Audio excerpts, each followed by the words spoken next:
బట్టల మరకలు పూర్తిగా వదిలించే plant based detergent liquid Elim detergent liquid.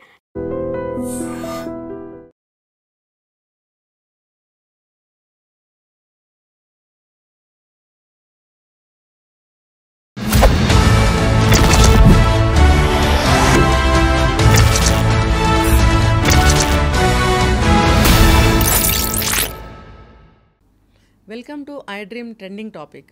నేను మీ Rajanirama, public speaker and family counsellor. ఈరోజు ఇంకొక ట్రెండింగ్ టాపిక్తో మేము ముందుకు వచ్చాను. చూశారు కదా ఫ్లైట్ యాక్సిడెంట్ ఎలా అయిందో. చాలా దారుణమైనటువంటి యాక్సిడెంట్ అన్నమాట. ఇంత అతిపెద్ద యాక్సిడెంట్ మన భారతదేశంలో ఇదే మొదటిసారి అని చెప్పుకుంటున్నారు. ఎంతమంది ప్రాణాలు కోల్పోయారంటే చెప్పడానికి చాలా ఈజీగా ఉంది.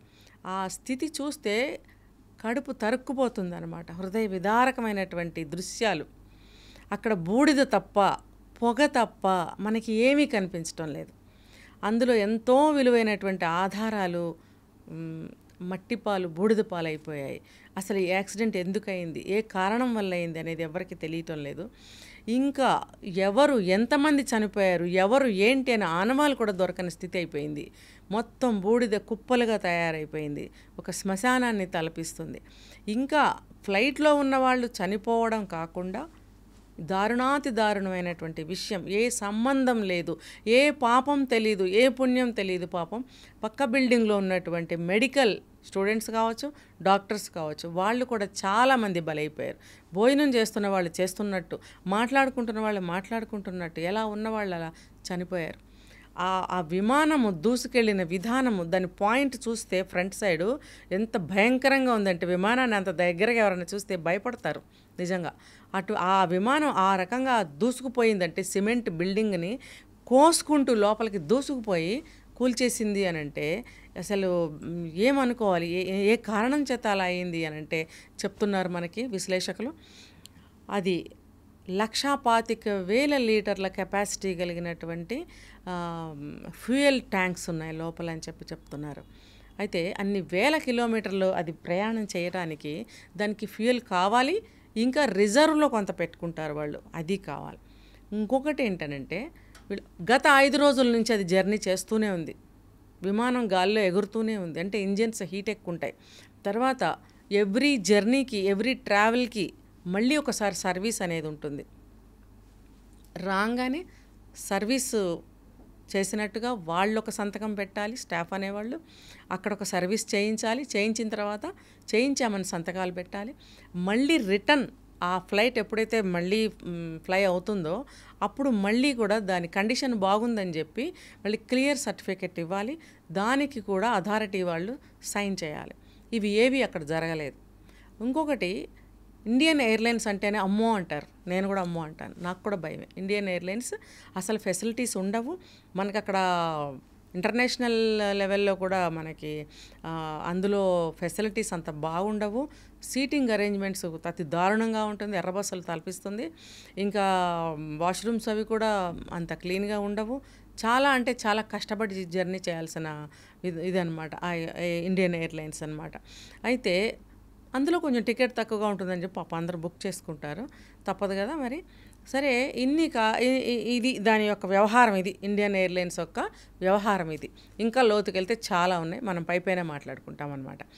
అయితే దీన్ని సర్వీస్ చేయకపోవడం ఒకటి, తిరిగి మళ్ళీ వెంటనే దాన్ని తిప్పడం అనేది మెయిన్ కారణము. తర్వాత వీళ్ళు పైలట్స్ అనేవాళ్ళు కాక్పిట్లో, పైలట్స్ ఉండే ఒక ముందు పార్ట్ని కాక్పిట్ అంటాం కదా, అందులో సమాచారం మనకు తెలియాల్సి ఉంది. ఆ బ్లాక్ బాక్స్లో ఇంకా ఏవో సమాచారాలు ఉన్నాయి, వీడియోస్ ఉన్నాయి. అవి స్టార్ట్ అయిన దగ్గర నుంచి ఫ్లైట్ ల్యాండ్ అయ్యేంత వరకు కూడా అందరూ రికార్డ్ అవుతాయంట. ప్రతి ఒక్క వర్డు. 2 పైలట్స్ ఉన్నారు, 2 ముగ్గురున్నా, ఎవరున్నా, ఒకళ్ళైతే ఉండరు, 2 కంపల్సరీ ఉంటారు. వాళ్ళు ఏం మాట్లాడుకున్నారు సంభాషణలు అనేవి అందులో A to Z రికార్డ్ అవుతాయి. అది మస్ట్ అన్నమాట. ఎందుకంటే ఏదైనా ప్రమాదం జరిగితే ఆ రికార్డ్ ద్వారా వీళ్ళు తెలుసుకోగలుగుతారు. ఇప్పుడు అది కూడా రికార్డ్ అయ్యింది. ఇంకా పాపం అందరూ చెప్పుకునేదే, అందరికీ తెలిసిందే. మళ్ళీ ఒకసారి మనం ట్రెండింగ్లో చెప్పుకుందాం. అతను మేడేర్ అని అంటారట వాళ్ళు. ఏంటంటే రక్షించండి రక్షించడం ఫ్రెంచ్ వర్డ్. ఫ్రెంచ్ అనేది అది కూడా ఒక వన్ ఆఫ్ ద ఇంటర్నేషనల్ లాంగ్వేజ్గా దాన్ని వాడతారు చాలా కంట్రీస్లో. కాబట్టి ఆ ఫ్రెంచ్ లాంగ్వేజ్ని వీళ్ళు ఫ్లైట్స్లో వాడతారనేది మనకు అర్థమవుతుంది. అది అత్యవసర పరిస్థితుల్లో ఇంకా గతి లేని సమయంలో, దిక్కులేని సమయంలో ఆ వర్డ్ని యూజ్ చేస్తారంట. అది ఏమాత్రం సమయం ఉన్నా వీళ్ళు యువతల మనకి ఎక్కడి నుంచి అయితే ఫ్లైట్ని పంపించారో వాళ్ళకి ఆ సమాచారం అందటము, వాళ్ళు తిరిగి వీళ్ళకి మెసేజ్లు ఇవ్వడము, వెంటనే దాన్ని ల్యాండ్ చేయడమో, బ్యాక్కి రండి అని చెప్పడం ఏదో చేస్తారట. సో ఆ వ్యవధి కూడా లేకుండా వీళ్ళు అనటమే అది కూలిపోయిందని చెప్తున్నారు. అంటే నాకు కూడా ఫస్ట్ అనిపించింది ఏంటంటే ఈ ఇండియన్ ఎయిర్లైన్స్ అనగానే నాకు ఇదే వచ్చింది థాట్, ఇది అసలే డకోటా. ఈ డకోటాని సరిగ్గా సర్వీస్ చేశారా లేకపోతే టెక్నికల్గా దాన్ని అప్డేట్గా ఉంచారా లేదా అనేది నాకు ముందే అనిపించింది. ఇప్పుడు చివరికి అదే జరిగింది. అయితే దాని యొక్క పార్ట్స్ కూడా చాలా పురాతనమైన పార్ట్స్. అంటే దాని యొక్క బాడీ ఏదైతే ఉందో లోపల సీట్లు కానీ ఇంకోటి మొత్తం ఏ టు జెడ్ చూసుకుంటే చాలా పాతదని చెప్తున్నారు. అలాంటి దాన్ని అసలు వాడకూడదు. ఇంకా ఎవ్రీ ట్రావెలింగ్కి ఒక సర్వీస్ చేయాలి, రిటర్న్ చేయాలి, మళ్ళీ వెళ్ళేటప్పుడు చేయాలి, వచ్చేటప్పుడు చేయాలి, దానికి తగిన సంతకాలు ఉండాలి. అసలు ఎటువంటి కేర్ తీసుకోకుండా దాన్ని అలా తిప్పడము. దగ్గర 300 మంది మనుషులు ఉన్నారు. ఇప్పుడు 260-70 మంది మనుషుల వరకు చనిపోయారని చెప్తున్నారు. అందులో స్టాఫ్తో సహా, పైలట్స్తో సహా, తర్వాత ఈ ఎవరైతే ప్యాసింజర్స్ ఉన్నారో వాళ్ళతో సహా అందరూ కలిసి ఎంతమంది చనిపోయారో చూసారు. ఒకే ఒక్క అతను బ్రతకటం జరిగింది. అతను ఎమర్జెన్సీ డోర్ దగ్గర ఉండడం వల్ల అతను అవేర్గా, అంటే ఫ్లైట్ ఎక్కంగానే కూడా ఎవ్రీ టైం చెప్తారు వాళ్ళు, ఎమర్జెన్సీ డోర్ దగ్గర మీరు అత్యవసరమైతే మీరు ఇలా చేయాలి, అలా చేయాలి, బెల్ట్ ఇలా వేసుకోవాలి అని అన్నీ చెప్తుంటారు మనకి. సో అతను ఎవరో కానీ మంచి అవేర్నెస్గా ఉన్నాడు. దాన్ని ఉపయోగించుకుని అతను జంప్ చేయడం అనేది జరిగింది. సో అతను ఒక్కడ మాత్రం రక్షించబడ్డాడు. సో అతను మృత్యుంజయుడని చెప్పుకుంటున్నారు. So great. అతని ఫ్యామిలీ మెంబర్స్ ఎవరు చాలా అదృష్టవంతులు. అతను కూడా అదృష్టవంతుడు అని చెప్పుకోవాలి. ఏమైనా అతను కూడా రమేష్ ఆయన పేరు, ఆయన కూడా కొన్ని వివరాలు చెప్పడానికి సిద్ధంగా ఉన్నారు. ఇప్పుడే మనకి మోడీ గారు కలవడానికి వెళ్ళారు, పరామర్శించడానికి వెళ్ళారు ఆయన్ని. కానీ పాపం ఆయన కూడా చాలా దెబ్బలు తగిలాయి ఆ రమేష్ గారికి కూడా. మరి తొందరలోనే కోలుకోవాలని మనం ఆశిద్దాము. ఇంకొకటి, ఇండియన్ ఎయిర్లైన్స్ వాళ్ళు ఇట్లాంటి విమానాల సర్వీసుల్ని వాళ్ళు రద్దు చేయాలి. కొత్త విమానాలని వాళ్ళు పర్చేజ్ చేసుకోవాలి, తప్పదు. ఎన్నో ఖర్చులు గవర్నమెంట్ పెడుతున్నప్పుడు ఇవి కూడా అప్డేట్గా ఉంచాలి. మంచి టెక్నికల్ విధానంగా ఆ ఫ్లైట్స్ని ఉంచాలి. ఎప్పుడు సర్వీసెస్ ఇస్తూ ఉండాలి, దానికి చెక్ చేసి మాత్రమే పంపించాలి. ఇంకొకటి, ప్రయాణికులకి నేను చెప్పేది ఏంటంటే, ఇక్కడి నుంచి ఇంటర్నేషనల్గా వెళ్ళాలి అని అంటే తప్పనిసరి పరిస్థితి, వెళ్తున్నారు. అక్కడ ఉన్నటువంటి సిటిజన్స్ ఇండియా రావాలి, వెళ్ళాలి, తప్పనిసరి. ఇంకా పోతే విజిటర్స్ అనేది వాళ్ళు వెళ్తూ ఉంటారు. చాలామంది జస్ట్ చూసి రావడానికి వెళ్తూ ఉంటారు. డబ్బులు ఉన్నాయి కదా, అమెరికా వెళ్తారు, లేకపోతే లండన్ వెళ్తారు, స్విట్జర్లాండ్ వెళ్తారు, దుబాయ్ వెళ్తారు, ఇలా వెళ్తూ ఉంటారు. ఇంటర్నేషనల్ ట్రిప్స్ చేస్తూ ఉంటారు. పైసలు ఉన్నాయి కాబట్టి వాళ్ళు వెళ్తుంటారు, ఎంజాయ్ చేసి వస్తూ ఉంటారు. అంటే ఇప్పుడు ఈ రోజుల్లో డబ్బులు ఉంటే ఎక్కడికైనా ఎలా అయినా వెళ్ళిపోతున్నారు. చూడండి, ఇలాంటి ప్రమాదాలు జరుగుతున్నాయి కాబట్టి ఎవరైనా సరే అదుపు చేసుకోవాల్సిన అవసరం ఉంది కోరికల్ని. అంటే వెళ్ళొద్దు అని నేను అనటం లేదు, కానీ అది ఎంతవరకు అవసరం అనేది ఆలోచించుకుని వెళ్ళండి. ఎందుకంటే ప్రాణాలు ఇంపార్టెంట్ కదండి. ఇప్పుడు ఇలా వెళ్ళారు, ఇందులో విజిటర్స్ ఎంతమందో తెలియదు, జెన్యూన్గా వెళ్ళిన వాళ్ళు ఎంతమందో తెలియదు, టెంపరీగా వెళ్ళిన వాళ్ళు ఎంతమందో తెలియదు, పిల్ల పాప, ముసలివాళ్ళు, వయసులో ఉన్నవాళ్ళు, కొత్తగా పెళ్ళైన అమ్మాయి, ఒక అమ్మాయి పాప ఆమె చనిపోయింది. ఇలా రకరకాల పరిస్థితుల్లో ఉన్న వాళ్ళందరూ కూడా చూడండి. ఇప్పుడు ఇందులో ఎవరో వెళ్తారు, వీళ్ళ కోసం అక్కడ ఎంతో ఎదురు చూస్తూ ఉంటారు. వీళ్ళ రాక వాళ్ళకి చాలా అత్యవసరం అయి ఉండొచ్చు. పాపం వాళ్ళు ఎవ్వరూ కూడా ప్రాణాలతో లేరు. ఎంత విచారకరమైన విషయం, ఎంత దారుణమైన విషయం కదండి.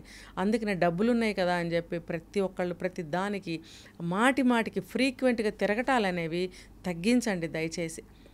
ఎవరికి అవసరమో వాళ్ళని వెళ్ళనిద్దాం, ఎవరు రావాలో వాళ్ళని రానిద్దాం. ఇప్పుడు దీనివల్ల చూడండి, కోవిడ్ కూడా ఎంత ఫాస్ట్గా మనకు అప్పట్లో వచ్చేసింది అన్ని కంట్రీస్కి. ఎందుకు చెప్పండి? ఇలా తిరగడం వల్లే కదా. ఎక్కడ వాళ్ళు అక్కడ ఉంటే కొంతలో కొంత బాగుండేదేమో, కానీ ఎడాపెడా ఇక్కడి నుంచి అక్కడికి, అక్కడి నుంచి ఇక్కడికి అందరూ తిరిగేయడం వల్ల మంచి అవ్వచ్చు, చెడు అవ్వచ్చు, ఇది ఇలాగే అవుతుంది. కాబట్టి అది మనకి ఎంత అవసరమో, ఎంతవరకు అవసరమో, మనకి వెళ్ళాలా వద్దా అన్నీ ఆలోచించుకొని మీరు బయలుదేరి వెళ్ళండి.